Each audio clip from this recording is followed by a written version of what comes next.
Hunter!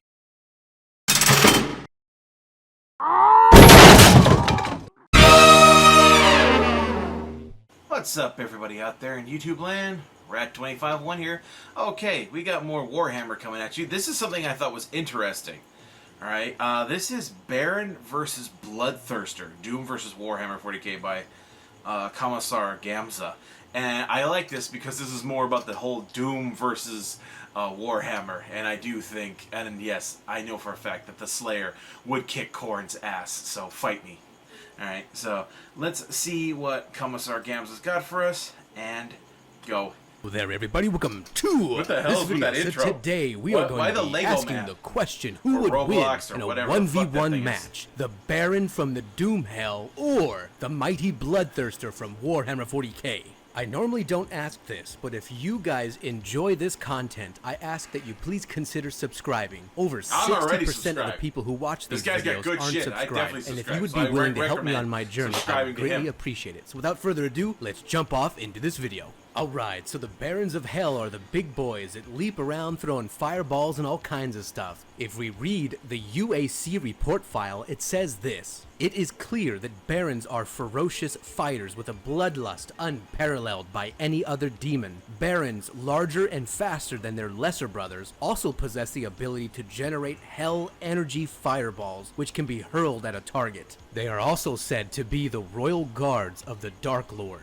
Now, in Doom Eternal, we have an upgraded version of these bad boys, which is going to be the Fireborn Baron, and this is the one that we will be using for this video in a 1v1 match versus the Bloodthirster. Now, these guys basically have everything that the Baron of Hell has, but additional strengths on top of it, and their codex description is this: the Fireborn Barons have evolved, the descendant clan of the Baron Hellbreed, and are indigenous to the caustic scorched hellscapes bordering the burning abyss. A landscape of cragged spires forged from the unbreakable blackstone, tempered by the crashing waves of the magmatic tide. These sulfuric plains of hell have long served as banishing grounds. He's forgetting about the armored ones? To which the damned are sentenced as their final destination. The Fireborn Barons have evolved in this environment, sustaining themselves on the remnants of the damned, growing obsidian carapace, and in time becoming infused with the very incendiary matter of hell itself.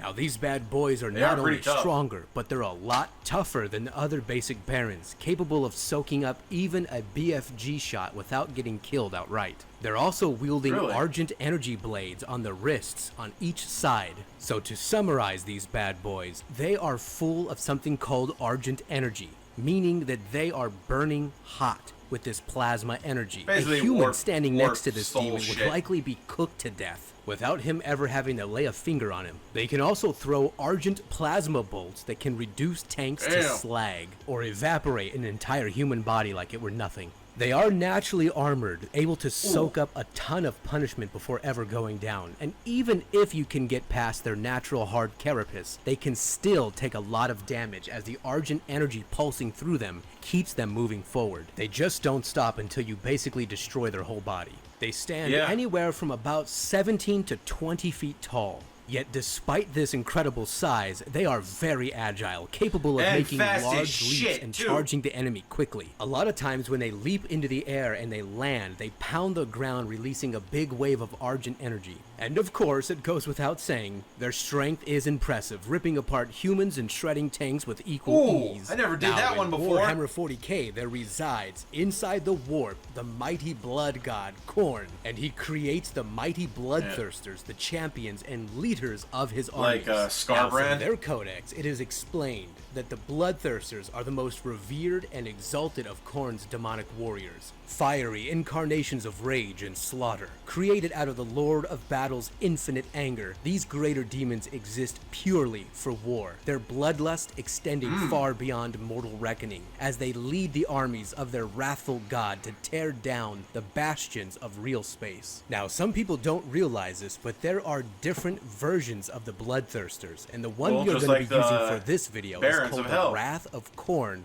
And his description is as follows. Soaring through the skies on vast leathery wings, the Wrath of Khorne bloodthirsters scour the battlefield for their prey. Milk These for the arrogant corn huntsmen flakes. are charged by Khorne with a sacred duty, humbling the mightiest of heroes of the foe and butchering them in the name of the Lord of Battle, breathing jets of hellfire and wielding a blood flail and a monstrous axe of Khorne. There is no greater champion of war.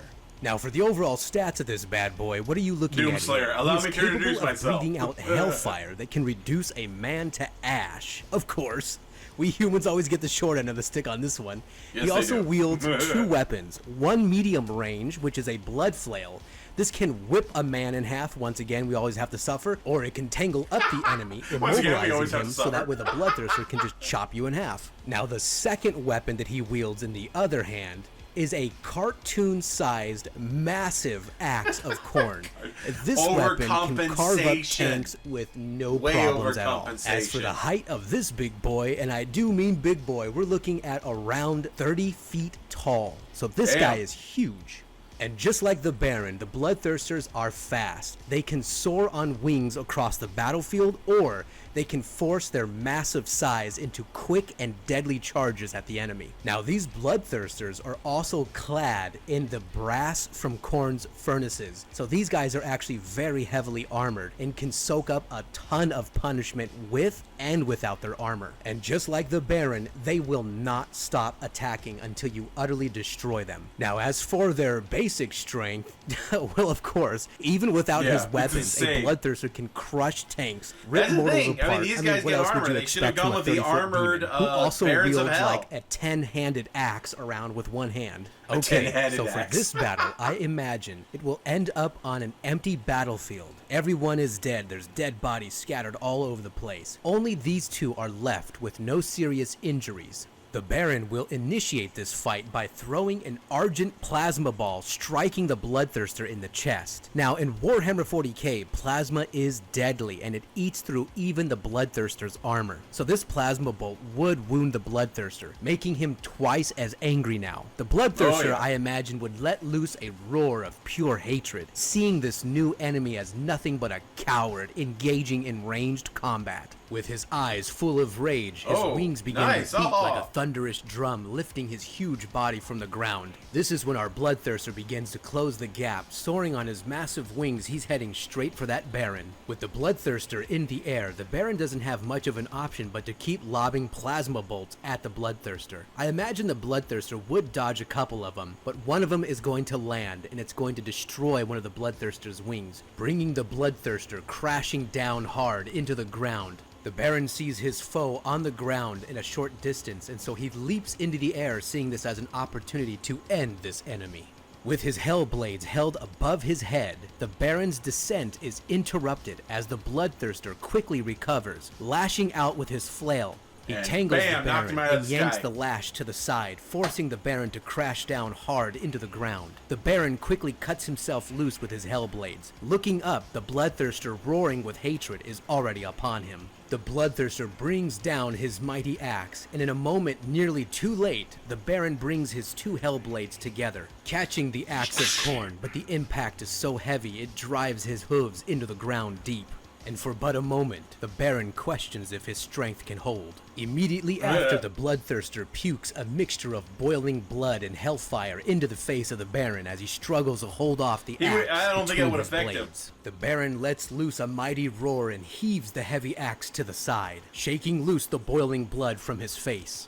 The Baron goes wild, slashing left and right. The Bloodthirster's arm catches the Baron's right arm. The Bloodthirster's grip begins to crush the Baron's armored carapace and the flesh beneath it. In his right hand, the Bloodthirster begins to raise his mighty axe into the air. The Baron, now desperate, lashes out, bringing down his left Hellblade onto the Bloodthirster's left arm, severing it. A moment too late, as the axe of Khorne bites into the Baron, from the top of his head to the bottom of his torso, cleaving him in two. The Bloodthirster roars in triumph, his hooves beating like a drum across the battlefield, seeking new victims to satisfy his eternal thirst for slaughter. Alright, my friends, I hope you enjoyed the short story on that one. I think that the Bloodthirster overall possesses a better skill in close combat, and that if the Baron underestimated the Bloodthirster even once and thought that he could simply go toe-to-toe, it would likely cost him his life. Well, he would just charge. The only way that I can see the Baron winning against a Bloodthirster is if he's got like a 200 IQ, pulls a gamer moment, and then just starts kiting the Bloodthirster, you know, leaping back with his mighty legs and he's just casting, you know, his endless Argent energy bolts at the Bloodthirster. It's kind of like, you know, World of Warcraft when you kite something and then you're just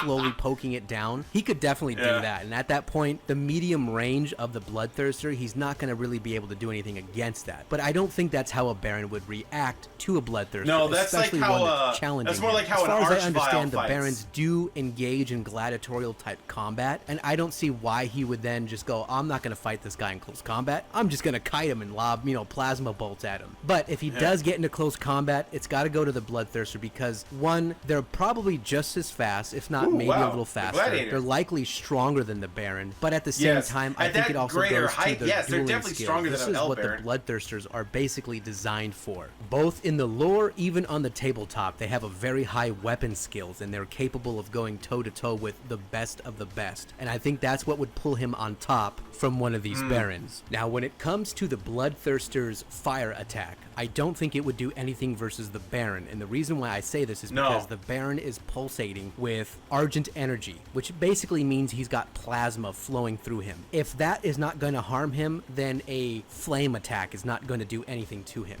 Especially because in the lore, Argent energy burns hotter than any plasma that we know of today. The Argent energy will definitely harm the Bloodthirster, and I think anybody who may disagree with this simply doesn't know Warhammer 40k too much. I mean, even if you want to go by tabletop standards, which I'm pretty sure plenty of people would disagree with, but it is a reflection of the lore overall. Plasma weapons will take down a Bloodthirster no problem. Even in the lore, plasma weapons deal heavy damage to things like Tyranids, demons, space marines. Well, yeah, I remember in the Eisenhorn book, a plasma weapon basically evaporated the entire body of a human. So if it can do that, it can definitely damage a Bloodthirster. Not to mention, as far as we understand, the Argent energy burns much hotter than most weapons would use in Warhammer 40k. So that is going to end this video here. If you guys disagree with me, please go ahead and leave it down below and let me know what you think on this video. If you are not subscribed, I please ask you, please subscribe and help out this channel. I really appreciate you guys coming here, watching, commenting, and sharing, etc. So thanks once again. I'll have more for you later. Anyway, so my thoughts. Okay, yes, I do agree with him that given the specs he gave on the Bloodthirster, yes, I would give it to him. First of all, the damn thing is like half higher, half taller than a damn Baron. He's like 30 feet, and the weapon he uses is not the Baron of Hell's armor is not going to stand.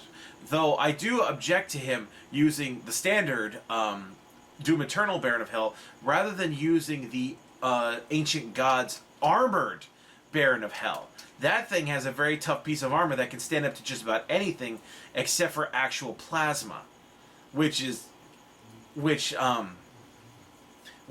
what it's meant for. It's meant to stand up to heavy hits, like what the Bloodthirster could actually deliver. So I think an armored Baron of Hell would take him down. Would take a Bloodthirster down.